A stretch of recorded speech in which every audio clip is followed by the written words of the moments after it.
बाइने की थाली। जानवी की जुबान पर बचपन से ही हजार सवाल और मन में हर चीज जानने की उत्सुकता रहती है, जिस वजह से वो अपने भाई की शादी में चल रही रस्मों के बीच भी मम्मी से सवाल पूछने लगती है। मम्मी, जब लड़की वालों ने आपको अपनी इतनी बड़ी लड़की दे दी, तो फिर भी उनसे सामान लेना गलत नहीं है क्या?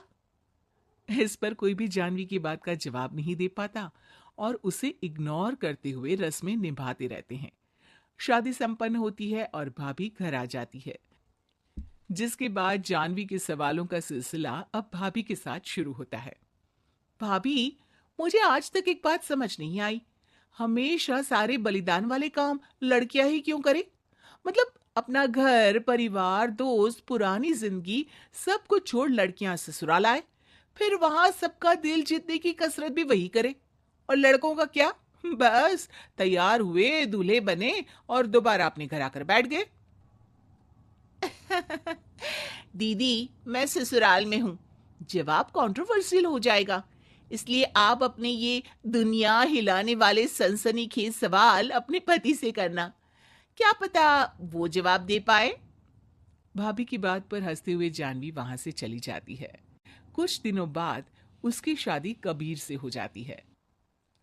अब ससुराल में कुछ दिन तो जानवी किसी से कोई सवाल पूछे बिना रह लेती है, पर फिर एक शाम दरवाजे पर खड़ी सास को बुजुर्ग भिखारी पर चिल्लाते हुए देख लेती है।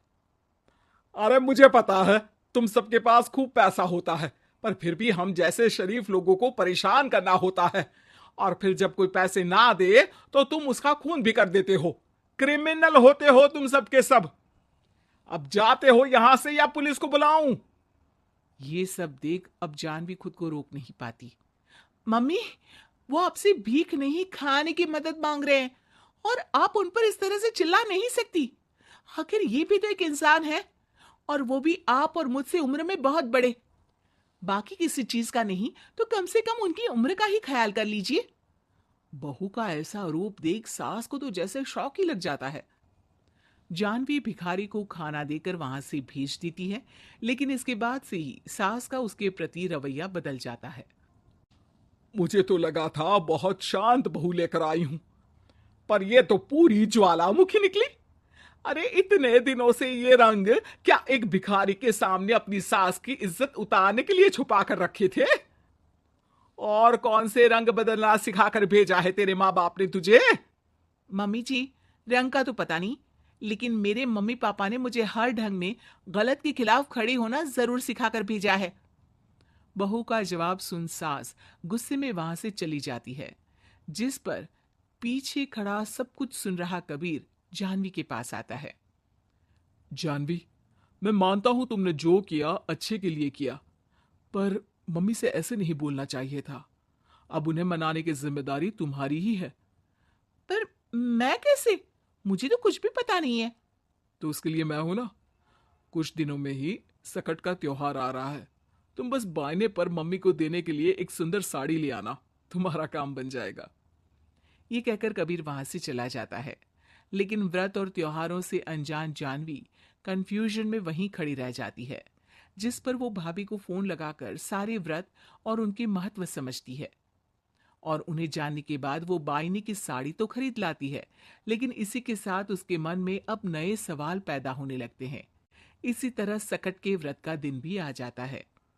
हे भगवान, एक तो सुबह से भूखी, ऊपर से ये सवालों के बुलबुले पेट में उठकर और तहलका मचा रहे हैं। अब क्या करूं, किससे पूछूं? जानवी अपने आप से ये सब बोल ही रही होती है कि सास और कबीर उसके सामने आ जाते हैं।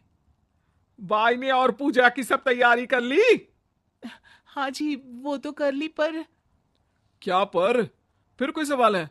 पूछ लो, कहीं पेट में उसे रखे रखे एसिडिटी ना हो जाए। ज्यादा कुछ नहीं, बस पूछना था कि जब ये व्रत बच्चों और दाम्पत्य जीवन की सुख शांति के लिए होता है, फिर इसमें व्रत सिर्फ हम लेडीज ही क्यों रखती हैं? हिस्सेदारी तो दोनों की होती है ना? जानवी की बात सुन इस बार तो सास भी सोचने पर मजबूर हो जाती हैं। ये तो मुझे नहीं पता, और ना हमने कभी किसी से पूछा। बस जो बड़े बुजुर्ग रिवाज बना गए वही चल रहे हैं। इसकी भी कोई वजह जरूर होगी। अच्छा, और ये बायने की वजह? अब बायने से तुम्हें क्या दिक्कत है? नहीं नहीं, दिक्कत कोई नहीं है। बस सोचती हूँ कि अगर व्रत बच्चों या पति के लिए होता है तो हमेशा हर चीज का गिफ्ट सिर्फ सास को ही क्यों मिलता है? अरे पति के नाम पर व्रत है तो उन्हें, और बच्चों के नाम पर जो व्रत है उनमें बच्चों को क्यों गिफ्ट नहीं दी जाती? जानवी का सवाल सुन इस बार सास भड़कने की बजाय शांति से उसका जवाब देती है। वैसे ये सवाल एक बार मैंने भी अपनी सासू माँ से किया था, तो जवाब मिला कि सास की वजह से ही पति मिला है, इसलिए एक थैंक यू और इज्जत की तरह उन्हें ये बायना दिया जाता है। और बच्चों वाला तो मुझे भी नहीं पता। बाकी इस बात की भी कंफर्मेशन नहीं है कि सासू माँ ने ये सिर्फ मेरे सवालों को शांत करने के लिए बोला था या ये सच भी है। सास के जवाब और जानवी के सवाल से अब वो दोनों ही कंफ्यूजन में हैं कि आखिर सच और वजह क्या है। अगर आप लोगों के पास इन सवालों के जवाब हैं तो कमेंट करके सबके साथ जरूर शेयर कीजिएगा।